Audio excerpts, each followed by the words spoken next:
Assalamu alaikum, I'm Aisha and you're watching Samaa News. Here are today's headlines.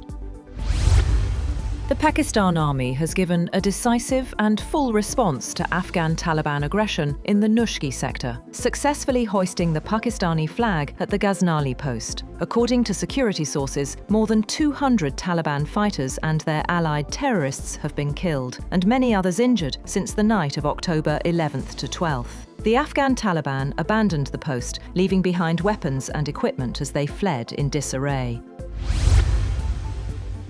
Operations continue against the Afghan Taliban and Indian-backed militants along the Pak-Afghan border in Kurram district, following unprovoked firing from across the border. The Pakistan Army destroyed 4 Taliban tank positions at Shamshad Post within an hour, dealing a significant blow to the attackers. Security sources have also confirmed the killing of a key Khawarij commander during the operation, while the attackers abandoned their posts and fled in the face of the army's fierce response.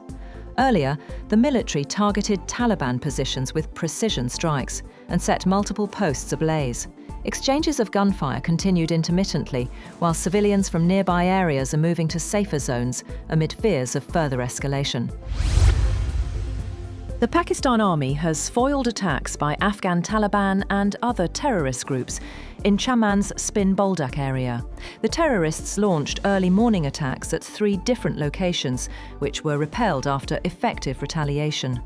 The Afghan Taliban and terrorists used villages and civilians as human shields.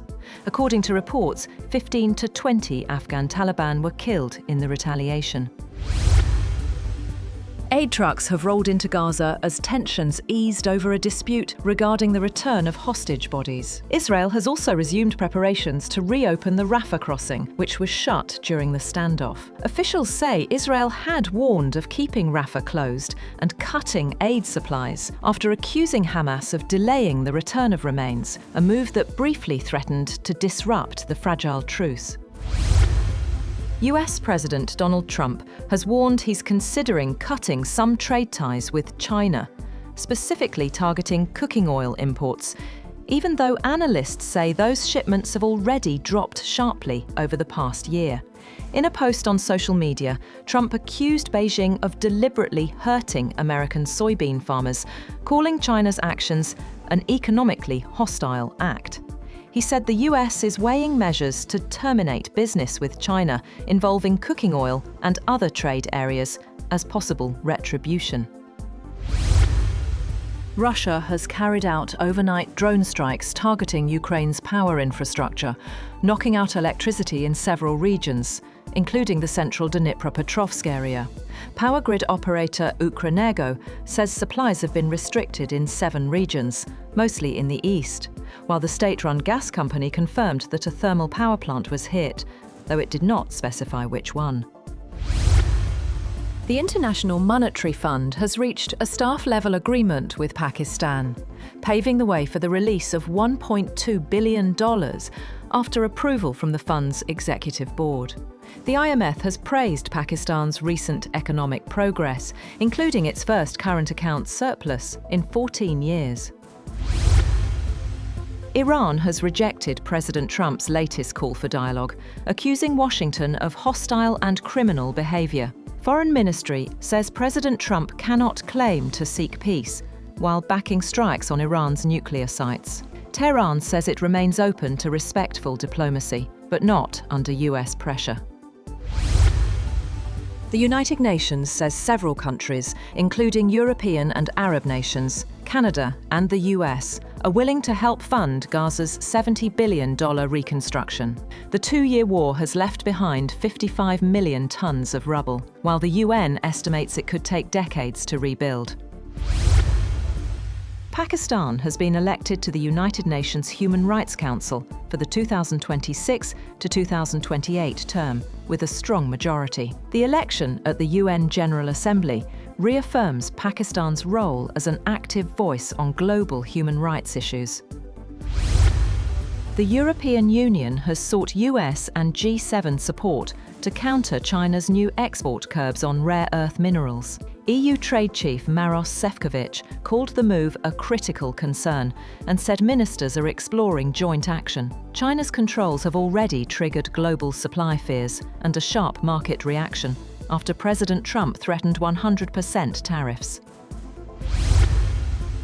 Elon Musk's legal team will appear before the Delaware Supreme Court, seeking to reinstate his $56 billion Tesla pay package, the largest in corporate history. The case marks the final stage of a nearly 2-year legal battle after a lower court earlier struck down the compensation deal.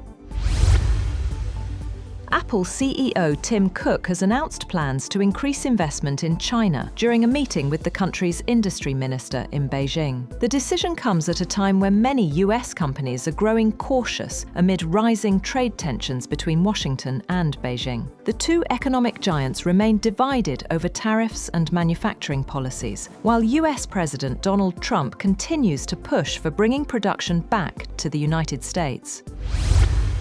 Apple's smartphone shipments in China have grown slightly, up 0.6% from a year earlier, reaching 10.8 million units in the third quarter. According to research firm IDC, this modest rise comes despite sluggish demand across China's smartphone market. The data also shows Apple climbed to second place, holding a 15.8% market share in the September quarter. Gold has risen to a fresh high just shy of the $4,200 per ounce level, buoyed by rising expectations of further US rate cuts, while renewed US-China trade worries also boosted safe haven demand. Spot gold is up 0.9% at $4,178.15 per ounce, after hitting a record high of $4,186.68 earlier in the session. That's all for now. For more updates, visit www.samaa.tv. Thank you for watching Samaa News.